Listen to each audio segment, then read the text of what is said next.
friends, welcome to my channel The Scripted Catalyst. यहाँ हम hand written well scripted notes के जरिए आपके एंट्रेंस एग्जाम की प्रिपरेशन को कैटलाइज करेंगे. Any students preparing for JEE, NEET, IIT, JAM, CVT, PG or any other PG entrance exams for chemistry, this video is for you. अगर आप इस channel पर एंट्रेंस लेवल के notes, questions and online tutoring minimum price पर afford करना चाहते हैं तो आप मुझे डिस्क्रिप्शन में दिए गए नंबर पर व्हाट्सएप कर सकते हैं. आपको इस वीडियो की नोट्स मेरे टेलीग्राम चैनल में मिल जाएंगे, तो please do join my Telegram channel. So आइए हम आज का वीडियो शुरू करते हैं. तो आज हमारा इनऑर्गेनिक केमिस्ट्री में से पीरियोडिसिटी हम देखेंगे. पीरियोडिसिटी का हमने प्रीवियसली भी एक वीडियो बनाया था जहाँ पे हमने periodic properties and periodic trends of elements उसके बारे में देखा था. अभी हम पीरियोडिसिटी पार्ट से एक इम्पॉर्टेंट पार्ट को डिस्कस करेंगे जो होता है हमारा क्वांटम नंबर. इससे हमें क्वेश्चंस एवरी एंट्रेंस एग्जाम्स में देखने को मिलते हैं. तो हम क्वांटम नंबर को कैसे डिस्क्राइब कर सकते हैं, इसका एक डेफिनेशन क्या है, क्वांटम नंबर होता क्या है. हम क्वांटम नंबर को बोल सकते हैं, इसे जनरली टर्म में जानने के लिए बोल सकते हैं हम एड्रेस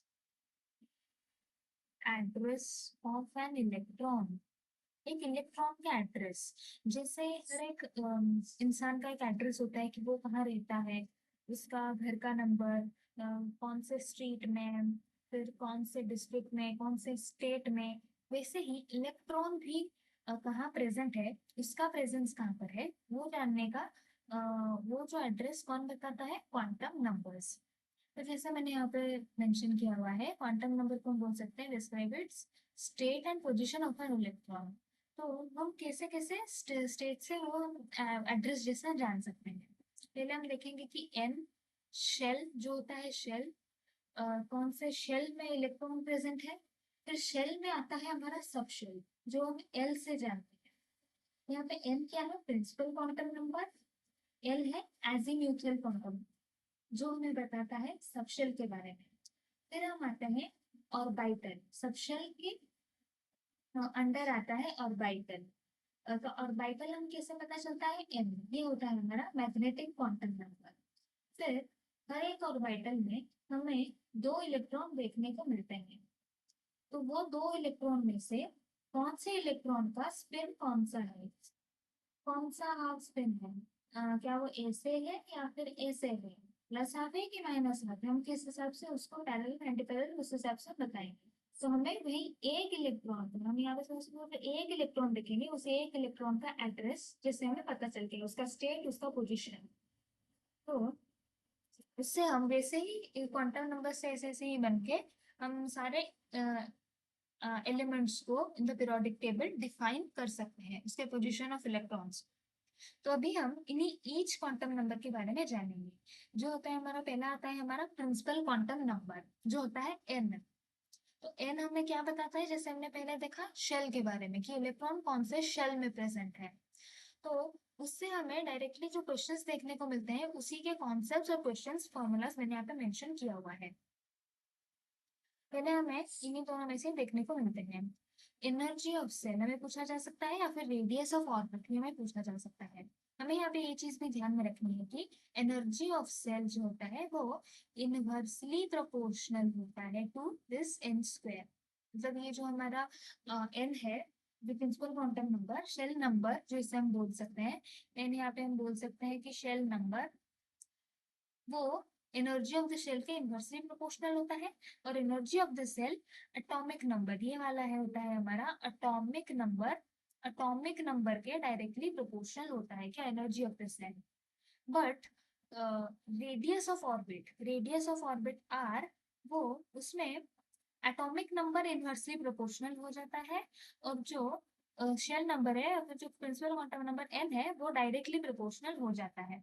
वो हम इस वैल्यू से जान सकते हैं. यहाँ पे जो -13.6 और यहाँ पे ये 0.529, ये उसकी स्टैंडर्ड वैल्यूज है. मैंने यहाँ पे ये कॉन्सेप्ट मेंशन किया हुआ है। इसी कॉन्सेप्ट से ज्यादातर प्रिंसिपल क्वांटम के थ्रू से क्वेश्चंस देखने को मिलते हैं। As we go away from nucleus, energy of shell increases. क्यों? क्योंकि ये वाला कॉन्सेप्ट जो हमने यहाँ पे मेंशन किया हुआ है कि इनवर्सली प्रोपोर्शनल होता है। फिर हम आते हैं एजीम्यूथल क्वांटम नंबर पे। एजीम्यूथल क्वांटम नंबर जो होता है हमारा एल, एल से हम एजीम्यूथल क्वांटम नंबर रिप्रेजेंट करते हैं, जो हमें बताता है सबशेल के बारे में। एल निकालने का फॉर्मूला हमें एन से ही देखने को मिलता है, जो होता है कि 0 to n-1, मतलब एन का वैल्यू जितना होगा उसका n-1, 0 to n-1 से हमें उसका फॉर्मूला, मतलब एल का फॉर्मूला हमें देखने को मिलता है। तो सबशेल क्या क्या होता है वो हमने हमने यहाँ पे मेंशन किया हुआ है, और ये हमें ज्यादातर पता भी होता है कि 0 को एस सबशेल बोलते हैं। T1, एल का वैल्यू अगर 1 है तो उसे हम P सबशेल बोलते हैं, अगर एल का वैल्यू 2 है तो उसे हम D सबशेल बोलते हैं। तो हमें ज्यादातर इतना तक ही पूछा जाता है। अगर एल का वैल्यू 3 है तो उसे हम F सबशेल बोलते हैं। यहाँ पे सबसे ज्यादा इंपॉर्टेंट आते हैं हमारे ये जो कॉन्सेप्ट जो मैंने यहाँ पे इस बॉक्स में मेंशन किया हुआ है, वो है कि number of orbital present in n shell, जो होता है n square. Number of orbital present in n shell, मतलब एक शेल में कितने ऑर्बिटल प्रेजेंट होते हैं, वो होता है एन स्क्वायर। एक एन शेल में कितने नंबर ऑफ इलेक्ट्रॉन प्रेजेंट होते हैं, वो होता है 2n स्क्वायर, क्योंकि हमने देखा था कि एक ऑर्बिटल में 2 इलेक्ट्रॉन होते हैं। The number of orbital present in any subshell, मतलब सबशेल में अभी हमारा L का कॉन्सेप्ट आएगा, मतलब यहाँ पे हमारा लगेगा 2l+1। Number of electron present in subshell वो होता है 2 into 12+1, या फिर उसे हम किस जगह 4l+2 भी लिखते हैं। इन्हीं सब फॉर्मूलाज में ही ज्यादातर स्टूडेंट्स कंफ्यूज रहते हैं कि क्या पूछा गया है और हमें कौन सा फॉर्मूला अप्लाई करना है। तो ये अगर हम थोड़ा सा ध्यान से एक बार ऐसे ही ओवरऑली देखें समझे तो हम कोई भी क्वेश्चन अटेम्प्ट कर सकते हैं। फिर हम जाएंगे मैग्नेटिक क्वांटम नंबर में। मैग्नेटिक क्वांटम नंबर को जानने, मैग्नेटिक क्वांटम नंबर में एल के वैल्यू से देखने को मिलता है। जैसे हमने पहले देखा कि मैग्नेटिक क्वांटम नंबर हमें नंबर ऑफ ऑर्बिटल, मतलब ऑर्बिटल जिस सबशेल के अंदर जो ऑर्बिटल्स आते हैं हमें उसके बारे में बताता है मैग्नेटिक क्वांटम नंबर।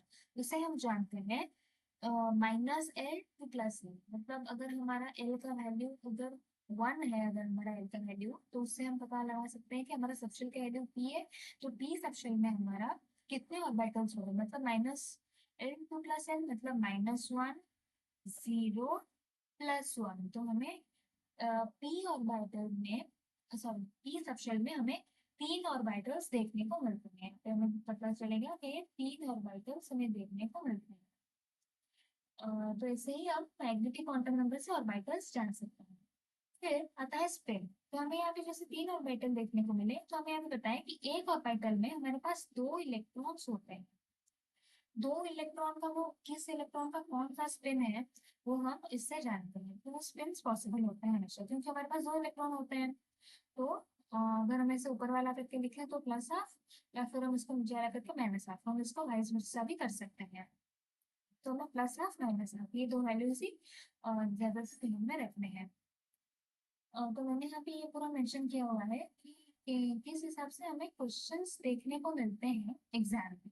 हमें ज्यादातर कोई भी टाइप ऑफ इलेक्ट्रॉनिक कंफिगरेशन दिया गया होगा और पूछा गया होगा कि इसमें से कौन सा इलेक्ट्रॉनिक कंफिगरेशन करेक्ट है या फिर कौन सा इनकरेक्ट है, कौन सा जस्टिफाइड है, तो हमें उसी से ही पता लगता है। इनका वैल्यू जो होता है, शेल का वैल्यू, वो कभी भी 0 नहीं हो सकता है, it always starts from 1। L का वैल्यू जो होता है वो 0 हो सकता है, वो 0 to n-1 हो सकता है। एल का वैल्यू -L to +L होता है, और ms का वैल्यू हम -ऑफ और +ऑफ करके ही लेते हैं। फिर हमारा और एक कॉन्सेप्ट आता है नोट्स। नोट्स से रिलेटेड भी हमें क्वेश्चंस पूछे जाते हैं कि उसमें हमें ये 2 फॉर्मूला से ध्यान में रखना। पहला वाला जो है कि रेडियल मोड।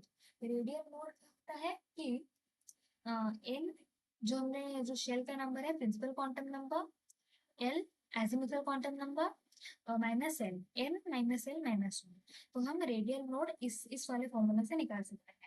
हमें कोई भी इलेक्ट्रॉनिक कंफिग्रेशन दिया गया होगा जिससे हम एन एल ये सब के वैल्यूज निकाल सकते हैं।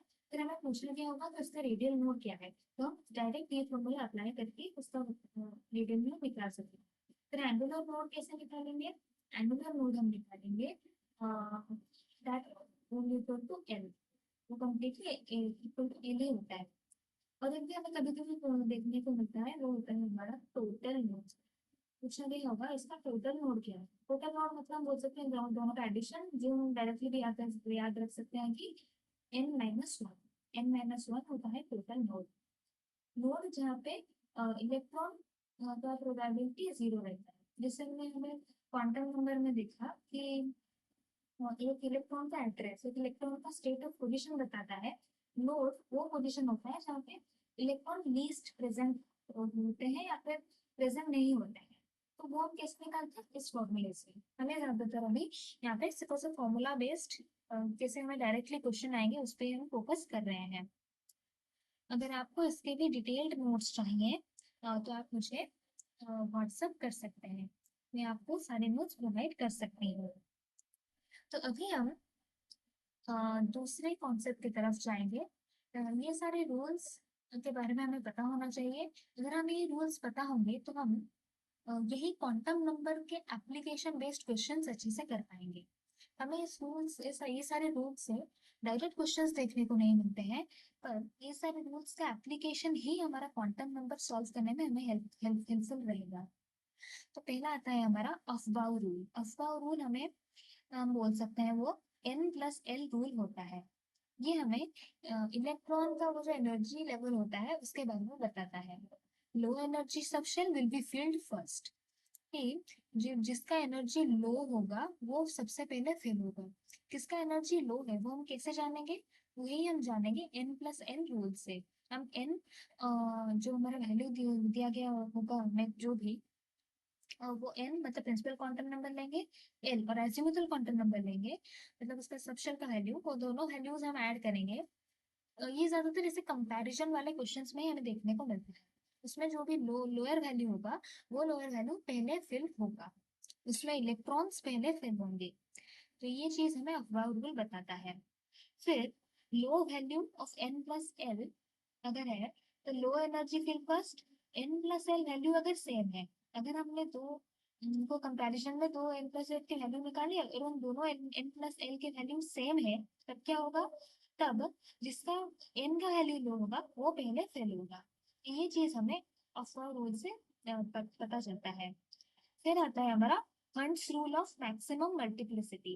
Hunts rule of maximum multiplicity को हम स्पिन मल्टीप्लिसिटी से भी हम डिनोट कर सकते हैं। वो कि s 2s+1, हमें ये वाला फॉर्मूला भी थोड़ा सा ध्यान में होना चाहिए।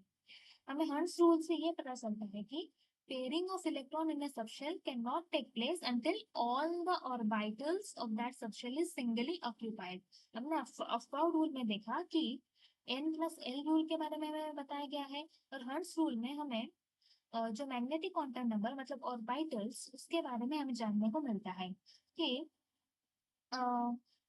जब तक सारे ऑर्बिटल्स में इलेक्ट्रॉन एक एक फिल ना हो जाए तब तक दूसरा इलेक्ट्रॉन नहीं आ सकता है फिल होने के लिए। मतलब जैसे मैंने यहाँ पे एग्जांपल से यहाँ पे मेंशन किया हुआ है, यहाँ पे एक ऑर्बिटल इससे खाली होके दो ऑर्बिटल्स फिल हो जाएंगे, ऐसा नहीं होगा।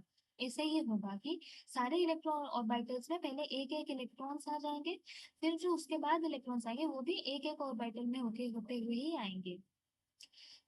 फिर अब ये किस लिए होता है? ताकि स्पिन मल्टीप्लिसिटी जो है वो मेंटेन रह सके, वो जैसे रह सके, मेंटेन होकर रह सके, प्लस ऑफ माइनस ऑफ वो जो वैल्यू वो सेम रह सके, 1 होके, जिससे हमें एक सही वैल्यू मिले। फिर हमारा poly exclusion principle. Poly exclusion principle हमें बताता है कि two electron present in N orbital should have opposite spin. ये हमारा स्पिन के बारे में हमें यहाँ से जानने को मिलता है। मतलब उन दोनों का हमने देखा था कि एक ऑर्बिटल में हमेशा दो इलेक्ट्रॉन्स होते हैं, तो उन दो इलेक्ट्रॉन्स का ऐसे ही अपोजिट स्पिन होना चाहिए। हमें क्वेश्चन किस हिसाब से पॉली रूल से देखने को मिलता है कि all 4 quantum number of two electron in an orbital can not be same. मतलब जो हमने जो देखे n एल, एम, एस, ये जो 4 क्वांटम नंबर्स हैं, ये उनके वैल्यू कभी भी सेम नहीं हो सकते हैं। ये चीज हमें पॉली एक्सक्लूजन प्रिंसिपल से पता चलता है। हमने यहाँ पे और एक स्लेटर रूल के बारे में भी मेंशन किया हुआ है। स्लेटर रूल से भी हमें क्वेश्चंस देखने को मिलते हैं, बट इसमें कुछ वैल्यूज हमें ध्यान रखने होते हैं। इससे हमें ज्यादा क्वेश्चन शायद देखने को नहीं मिलते हैं, बट ये हमारे सेमेस्टर्स पॉइंट ऑफ व्यू के लिए इम्पोर्टेंट है, तो इसमें मैंने यहाँ पे ये चीज मेंशन किया हुआ है। हमें एंट्रेंस लेवल के एग्जाम पॉइंट ऑफ व्यू से क्वांटम नंबर से ही मोस्टली क्वेश्चंस देखने को मिलते हैं। उससे रिलेटेड सारे कॉन्सेप्ट्स मैंने यहाँ पे डिस्कस कर लिया है, और यहाँ पे आप ये जो पीडीएफ में ये सारे कॉन्सेप्ट्स, शॉर्ट ट्रिक्स मैंने यहाँ पे सब मेंशन किया हुआ है, आप ये अवेल कर सकते हैं मेरे टेलीग्राम चैनल से। और आपको ऐसे ही अगर डिटेल्ड एक्सप्लेनेशन में notes, different types of questions, PYQs practice करने हैं, तो आप मुझे डिस्क्रिप्शन में दिए गए नंबर पर व्हाट्सअप कर सकते हैं। अगर आपको ये वीडियो अच्छा लगा तो please do like and subscribe to my channel. Thank you.